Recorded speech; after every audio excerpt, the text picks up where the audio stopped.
പിന്നെ വരാനുള്ളൊരു ഭാഗത്തിലേക്ക് എല്ലാവർക്കും സ്വാഗതം.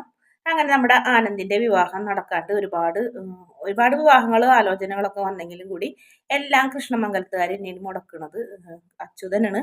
അതിൽ അനന്തവർമ്മയ്ക്ക് പങ്കൊന്നുമില്ല. അനന്തവർമ്മയ്ക്ക് അങ്ങനത്തെ വിഷമം കാര്യങ്ങളൊന്നും ഇല്ല. മിത്ര അവിടേക്ക് പോയതിൽ മിത്രനോട് ചെറിയ പിണക്കുണ്ടെങ്കിലും അവിടെ കൺമുന്നിൽ തന്നെ മിത്രനെ കാണാവുന്നതിൽ അയാൾക്ക് സന്തോഷമുള്ള കാര്യം തന്നെയാണ്. അതുപോലെ തന്നെ അച്യുതൻ അങ്ങനെയല്ല. അച്യുതന് മിത്രനെ കാണുന്നതേ പോലും ദേഷ്യമാണ് അലോകിനും. കാരണം അലോകിന്റെ കല്യാണം മുടങ്ങിയ ദേഷ്യവും അതുപോലെ തന്നെ മോന് നല്ലൊരു വിവാഹ ബന്ധമാണ് മുടങ്ങിപ്പോയത്. അതുകൊണ്ട് തന്നെ അച്യുതനും വല്ലാത്ത ദേഷ്യമാണ് മിത്രനോട്. ചേട്ടനും ചേട്ടത്തിക്കൊക്കെ ചെറിയൊരു ഇഷ്ടമൊക്കെ മിത്രനോടുള്ളത് അയാൾ മനസ്സിലാക്കുന്നുണ്ട്. അയാൾക്ക് അതിൽ ചെറിയൊരു അനിഷ്ടമൊക്കെ അവരോട് ഉണ്ടാവുന്നുണ്ട്. പിന്നീട് നമ്മുടെ ആനന്ദിന്റെ വിവാഹ പത്രത്തിൽ കൊടുക്കുന്നൊക്കെ ഉണ്ട്. പത്രത്തിൽ കൊടുത്ത് കല്യാണാലോചന കുറേ വിളിയൊക്കെ വരുന്നുണ്ടെങ്കിലും കൂടി പിന്നെ ഒന്നും ശരിയാകണമെന്നില്ല. അങ്ങനെ ബാലനൊക്കെ വല്ലാത്ത വിഷമത്തിൽ തന്നെ ആയിരിക്കും. ബാലൻ മാത്രമല്ല ആകാശും അതുപോലെ തന്നെ ആര്യനൊക്കെ വല്ലാത്ത വിഷമമൊക്കെയാണ്. അങ്ങനെ നമ്മുടെ ബാലന്റെ കൂട്ടുകാരൻ വഴി ഒരു വിവാഹം ശരിയാവുന്നുണ്ട്. അതെല്ലാ കാര്യങ്ങളും അറിയുന്നത് കൊണ്ട് പ്രത്യേകിച്ച് ആനന്ദിന് ഒരു ദോഷമൊന്നും ഇല്ലാണ്ട് അനിയന്മാരെ സ്നേഹിച്ച് കൊണ്ടുവന്നതെന്ന് അറിഞ്ഞുകൊണ്ടും തന്നെ ഒരു കല്യാണം വന്ന് കല്യാണം ശരിയായി. എല്ലാ കാര്യങ്ങളും പെട്ടെന്ന് തന്നെ തീരുമാനമാവും. വലിയ സന്തോഷമാവും ദേവമംഗലത്തുള്ളവർക്ക്. അങ്ങനെ കല്യാണം ആയ സമയത്തിന് ഇനി ഇത് മുടക്കാൻ പറ്റില്ല എന്ന് അലോകിന് മനസ്സിലാവണേ.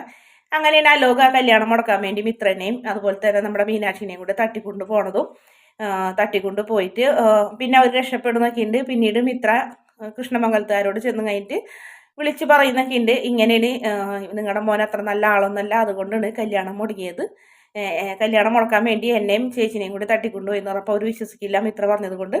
പക്ഷെ മീനാക്ഷി പറഞ്ഞത് കാരണം വിശ്വാസമാവുന്നുണ്ട്.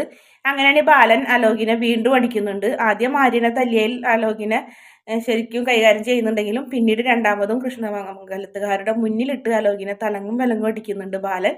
പിന്നീട് അച്ഛന്മാരെ കണ്ണീര് കണ്ടിട്ടാണ് അടി നിർത്തുന്നത്. അതിനുശേഷം വീണ്ടും അകത്തേക്ക് പോയി കഴിഞ്ഞിട്ട് വല്യച്ഛൻ ചോദിക്കുന്നുണ്ട് മിത്ര പറഞ്ഞതൊക്കെ സത്യമാണോ എന്ന് ചോദിക്കുമ്പോൾ ആദ്യമല്ല എന്ന് പറയും. പിന്നെ പറയും സത്യം പറഞ്ഞോ, അവൾ നുണ പറയില്ല എന്ന് പറഞ്ഞപ്പോൾ സത്യമാണെന്ന് പറയും. അങ്ങനെ അയാൾ പറഞ്ഞ വഴിക്ക് തന്നെ അലോക് അങ്ങനെ പറഞ്ഞ വഴിക്ക് തന്നെ നമ്മുടെ വല്യച്ഛൻ അലോകിൻ്റെ കവളത്തേക്ക് അടിക്കുന്നു. ഒരടിയല്ല 2-3 അടിയൊക്കെ അടിക്കും. അത് പക്ഷെ അച്യുതന് ദേഷ്യമാവുണ്ട്. അച്യുതൻ പെട്ടെന്ന് അച്യുതൻ പറഞ്ഞു ഏട്ടാ എന്ന് പറഞ്ഞ് വിളിക്കും. എൻ്റെ മോനെ നീ തല്ലേണ്ട കാര്യമില്ല എന്നറിയാം. നിന്റെ മോനോ അങ്ങനെയാണോ നമ്മൾ കണ്ടേക്കണേന്ന് അയാൾ ചോദിക്കും.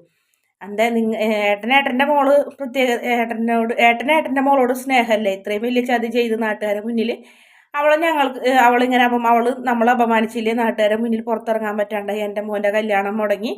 ഇനി എൻ്റെ മോൻ തന്നെയാണ് ചേട്ടനും ഇത്ര ഞങ്ങൾക്ക് ചേട്ടൻ്റെ മോളായിട്ട് തന്നെ കാണുന്നത് അങ്ങനെയൊക്കെ പറഞ്ഞ് രണ്ടുപേരും കൂടെ പരസ്പരം വഴക്ക് വരെ എത്തുന്നുണ്ട്. അപ്പോൾ നമ്മുടെ അച്ഛമ്മയ്ക്ക് ആകെ വിഷമാവുന്നുണ്ട്. കാരണം എന്തിനും ഏതിനും കൃഷ്ണമംഗലത്തുകാർ ഒറ്റ കെട്ടാണ് ചേട്ടനും അനിയനും. ചേട്ടൻ പറയുന്നത് അനിയനും, അനിയൻ പറയുന്നത് ചേട്ടൻ വേദവാക്യം പോലെ നടന്നിരുന്നിട്ട് അച്ഛമ്മ ചോദിക്കുന്നുണ്ടെങ്കിൽ എന്തൊക്കെയാണ് ഈ പറയുന്നത്, നിങ്ങൾ രണ്ടുപേരും തമ്മിൽ വഴക്കായ പിന്നെ ഈ വീടിന് എന്താ അർത്ഥമുള്ളത് എന്നൊക്കെ ചോദിച്ചാൽ അമ്മ കരയുന്നൊക്കെ ഉണ്ട്.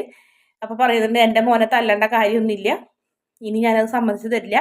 ചേട്ടൻ്റെ മോള് തെറ്റ് ചെയ്തതില്ലേ, ചേച്ചി ഏട്ടനറിയാണ്ട് മിത്രയ്ക്ക് രണ്ടാമത് സ്വർണ്ണമൊക്കെ കൊണ്ടു കൊടുത്തല്ല. എന്നിട്ട് ഏട്ടൻ അതിൽ വല്ല വിഷമം ഉണ്ടായിരുന്നോ? ഏട്ടൻ ഒളിഞ്ഞും തെളിഞ്ഞും മിത്രനെ നോക്കണമൊക്കെ കാര്യങ്ങളൊക്കെ അവിടെ അങ്ങോട്ട് നോക്കണമൊക്കെ ഞങ്ങൾ കാണുന്നുണ്ട്, ഞങ്ങൾക്കത് മനസ്സിലാവുന്നുണ്ട്. അതുകൊണ്ട് ഇനി നിങ്ങൾക്ക് നിങ്ങളുടെ മോളുടെ കാര്യം നോക്കിയാൽ മതി, ഞങ്ങൾ ഞങ്ങളുടെ മോൻ്റെ കാര്യം നോക്കിക്കൊണ്ട് എന്ന് പറഞ്ഞ് അച്യുതവർമ്മ ദേഷ്യത്തോടെ അലോകിനെയും വിളിച്ച് അകത്തേക്കൊക്കെ പോകും. അങ്ങനെ ഒരു ഗോമതി 24 മണിക്കൂറും ഏട്ടന്മാരെന്ന് പറഞ്ഞിരുന്ന ആ പുന്നാര ഏട്ടന്മാർ തമ്മിൽ രണ്ടുപേരും കൂടെ മിത്രരെ ആര്യൻ്റെ വിവാഹത്തോടെ രണ്ടുപേരും തമ്മിൽ അകലുന്നുണ്ട്. മാനസികമായിട്ടും വല്ലാത്തൊരു അകൽച്ച തന്നെയാണ് കൃഷ്ണമംഗലത്ത് നടക്കുന്നത്. വീഡിയോ ഇഷ്ടപ്പെടുകയാണെങ്കിൽ ചാനലൊന്ന് സബ്സ്ക്രൈബ് ചെയ്ത് സപ്പോർട്ട് ചെയ്യണേ.